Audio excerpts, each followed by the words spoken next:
Sa tagal na pag-aantay ko sa kapatid ko at sa wakas ay dumating na nga siya, pero yung nakakaloka ay wala siyang dalang cup noodles. Ayun ko na nga lang yung cup noodles na natira nila sa bahay dahil sobrang gutom na talaga ako ng mga oras na yan, at yung kapatid ko naman ay nanguha na ng bulate at yun daw yung gagawin naming pamain. Pagkatapos nga ay gumayak na kami para naman makapunta kami doon sa aming pamimingwitan, pero medyo malayo pa kayo nilalakad namin at maputik nga din yung daan. Bitbit na nga kami ng isang kalderong kanin para naman pag nakahuli kami ng isda, yun na yung aming uulamin. Sanay nga ako sa bukid pero dito talaga sobrang nahirapan ako dahil sobrang putik ng daan at dumidikit yung tsinelas ko, kaya bumabalik-balik ako sa aking pinanggalingan. Ay nako! Dito nga sa tinaanan namin ay napakarami ng puno ng mangga at pinapakita nga nila sa akin dahil napakaraming bunga ang nalaglag nung makaraang bumagyo. Sobrang sayang nga ng mga bunga pero wala naman tayong magagawa dahil hindi naman natin kontrolado ang panahon. Ito nga si Josawa ay nagrereklamo nga sa akin dahil hirapan daw siyang habulin kami. Paano ba yan kasi nagse-selfie? Apakapogi naman. Kadating nga namin dito sa area ay nakakita ako ng bangka kaya gusto ko rin namang masubukan. Nakipila na nga rin pala kami para naman masubukan namin sumakay sa maliit na bangka, at sa sobrang iksi nga ng mga paa ko ay natisod pa nga. ₱5 nga lang pala ito bawat isa hanggang doon sa kabila, pero kami dahil gusto lang naman namin subukan kaya hindi na kami bumaba at balikan na. Doon natamaan kita sa kamanul-manulhaw. Nung nandito nga kami sa gitna ay bigla kong naisip na baka biglang lumabas yung buhaya, pero bigla ko rin naalala hindi na pala sila dito nakatira. Makabalik na nga kami dito sa kabila ay talagang naghanda na rin kami agad para makapagsimula ng mamingwit. Sabi nga ng mga taga rito ay wala pa raw namingwit dito na wala pang nakukuha, kaya sobrang excited na ako. Pang ilang laglag ko na nga to ng pain at sa wakas ay meron na rin dumawi, pero yun nga lang sayang at nakawala pa.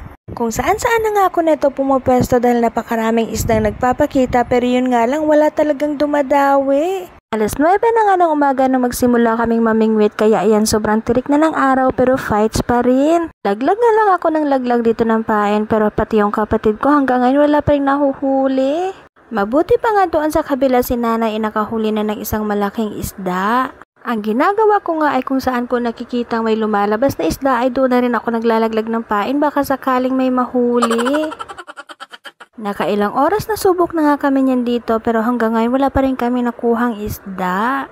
Gusto ko na nga lang pala lumangoy dyan para hulihin yung mga isda, pero bigla ko namang naalala isa nga pala akong walking gasol kaya sa malalim hindi ako lulutang. Subok lang talaga kami niya ng subok dito dahil pag nagkataon na wala kaming mahuhuli wala rin kaming mauulam. Kung mapapansin nyo nga sobrang malalaki yung mga isda na lumalabas pero ni isa talaga sa kanila walang dumadawi. Pinalitan ko na rin pala yung pangpingwit ko dyan baka sakaling swertihin at makahuli kahit isa man lang. Makailang beses na rin pala akong palipat-lipat ng pwesto dahil sobrang init na nga. Mag-aalas 12 na ngayon ng tanghali pero ni isa wala pa talaga kaming nahuhuli. Nagtatawanan na nga kami ng mga oras na yan kasi sabi ng mga taga roon ay wala pa daw ng bingwit dyan na walang huli, kaya mukhang kami yung kauna-unahang hindi makahuli at matatawag na legendary. Saan ko nga nakikita na lumalabas yung mga isda ay doon na rin ako naglalaglag ng pamain, pero parang lumilipat lang sila sa kabila at sadyang umiiwas sa akin. Makailang beses na nga akong sumubok dito pero kahit hanggang ngayon ay wala pa rin akong nakukuha, kaya sirang-sira na yung aking pagmumukha. Palipat-lipat na nga ako ng pwesto at yung bangka ay makailang beses na nga pabalik-balik at sobrang nakakahiya na talaga at nagtitinginan lang sila sa amin. Pag minalas-malas ka nga naman talaga at wala ka nang nahuling isda tapos yung sima sasabit pa sa ibaba. Sobrang bad trip na nga ako ng lagay na yan dahil hirap na hirap akong tanggalin yung sima, kaya dinadaan ko na lang sa tawa dahil napakaraming nakatingin. Lumipat na nga lang din ako ulit sa kabilang pwesto baka sakaling makahuli ako dito. Nakailang pabalik-balik na nga yung bangka at lagi na lang sila nakatingin sa amin at siguro nga sa isip-isip nila ay tumatawa lang sila dahil hanggang ngayon wala pa kami nakukuhang isda. Gusto ko lang naman sana lumipat ang pwesto pero shoota mare, sumabit pa yung pain ko sa itaas ng puno. Hindi naman ako na-inform na napakarami pala ng obstacles dito na kung hindi sasabit sa ilalim ng tubig ay sasabit naman sa ibabaw ng puno. Bala ko na nga lang sanang putulin ito pero naisip ko pangatlong sima na nga pala at hindi pa akong may-ari niyan.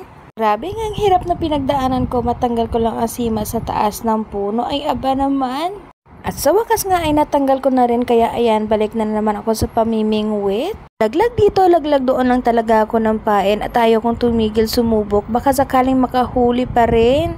Makailang minuto nga lang ang lumipas mula nang matanggal ko yung sima sa itaas ng puno at ayan na nga, sumabit na naman sa puno pero this time sa ilalim ng tubig naman.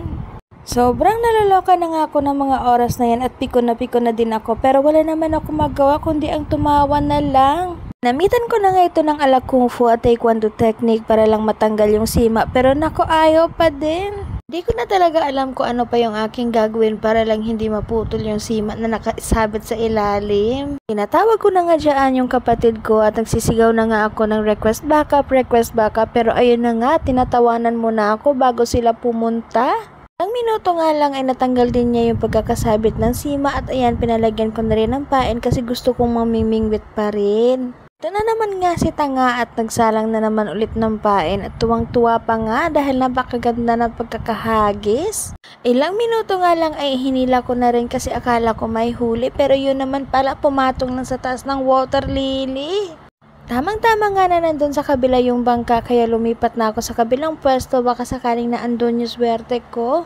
Hindi nga rin naman talaga ako nagkakamali kasi napakaswerte ko nga naman at ayan sumabit nga siya ulit. Nagmumukha na nga akong tanga dito kaya sabi ko tatantanan ko na pero talagang umisa pa. Yung isa ko nga ay nasundan pa ng isa at umisa pa nga. Sabi nga sa akin ng kasama ko ay wala nang pain yung sima ko pero sabi ko okay lang yan kasi ayaw nila sa may pain baka sa walang pain dadawi.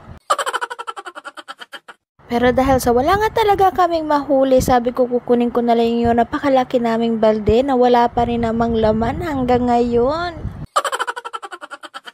Sabi nga sa akin ng kapatid ko ay ilalagay daw niya sa sima yung nahuli ni nanay na isda at kunwari ako yung nakakuha. Sabi ko nga sa kapatid ko ay ayoko pero sa loob-loob ko talaga ay pinag-iisipan ko yan kasi for the content din yan mga mare. So nga dalawang ito ay kanina pa na andito at nagkakaintindihan silang dalawa at parang may mga sariling mundo. Ayaw ko nga dyan sila na samahan akong mamingwit ulit pero sinagot lang ako ni Josawa na ako naubos ko na nga daw yung sima. Sabi ko ay hindi pa kasi meron pa nga doon natira na isa kaya tara na. Awat niya pa rin talaga ako kasi sabi niya magluluto na lang daw kami ng ulam kasi gutom na nga daw at mag-aalas 2 na rin ng hapon. Masama nga ang loob ko ng mga oras na yan pero sabi ko na lang sa kapatid ko ay bumili na lang siya ng karne ng baboy at mag-aadobo na lang kami. Nung pagkabalik nga niya ay manok yung bitbit niya kasi mahal nga daw yung karne ng baboy kaya ayan siguro naawa sa akin. Naman kaming nahuling isda na fresh from the water pero meron naman kaming isang buong manok na fresh from the freezer. Sinimulan ko na nga magluto ng adobong manok pero hirap na talaga ako kasi napakaiksi nga ng panghalo at ang taas ng kaldero. Medyo nahirapan nga ako dyang abutin yan kaya ayan nakalambitin yung mga binti kong napakaiksi. Pero walang halong biro mga mare, sobrang ganda talaga ng lutuan nila nanay at napakadali itong gamitin. Sobrang init na nga ng kamay ko ng mga oras na yan kasi napakaiksi ng kutsara na pinangahalo ko pero nakuha pang sumayaw-sayaw. Tahimik nga lang yan silang dalawa sa gilid pero ayan gutom na nga yung mga yan. Sabi ko konting-konti na lang at paiigahin ko lang ng kaunti yung adobo para naman na sa ganon ay makakain na rin kami. Pero pagkalingon ko nga pala kay Josawa ay ayan nakabihis na nga at tulog na. Alas 4 na nga ito ng hapon pero wala pa talaga ni isa sa amin ang gustong kumain kaya ayan nag-aya kaming mamigmit na lang ulit. Ito na nga yung kauna-unahang isda na mailalagay namin sa balde at yung nakahula ay si Bunso pa nga. Sunog na nga yung balat ko ng mga oras na ito at ito na nga yung kauna-unahan kong huli ay dahon ng water lily. Nag-iba na nga pala ako ng pamain dyan at yun yung ginawa nilang floater na dinurog-durog na may kahalong harina. Inalala ko lang naman yung mga isda kasi baka takot din sila sa bulate kaya ayaw magpahuli. Kung ako nga na napakalaking tao ay takot sa bulate yung isda pa kaya mga mare. Inabot na nga kami niya ng 5:30 ng hapon pero ayan sumabit na naman yung aking sima kaya sabi ko magpapalit na lang ako na magbingwit. At eto nga, nakahuli na naman ng isda yung bunso kong kapatid at ako naman ay sumakit yung talampakan kaya yung asawa niya muna ang pumalit sa akin. At eto nga ay natatawa na lang talaga ako dahil hindi na ako nag-iisa dahil dalawa na kaming wala pang nakukuha. Pinagkakain lang kasi ng mga isda yung mga pain namin habang kami walang isdang maihain. Kaya ang sabi ko nga ay tatantanan na namin at talaga namang hindi kami for the being with person. Pero talagang bumalik pa din talaga ako dito mga mari at ayaw kong tumigil kaya inabot ako dito hanggang gabi. 6:30 na nga ng gabi at sa wakas ay nakahuli rin ako ng isang perasong isda pero napakaliit na nga at muntik pa ngang nakawala.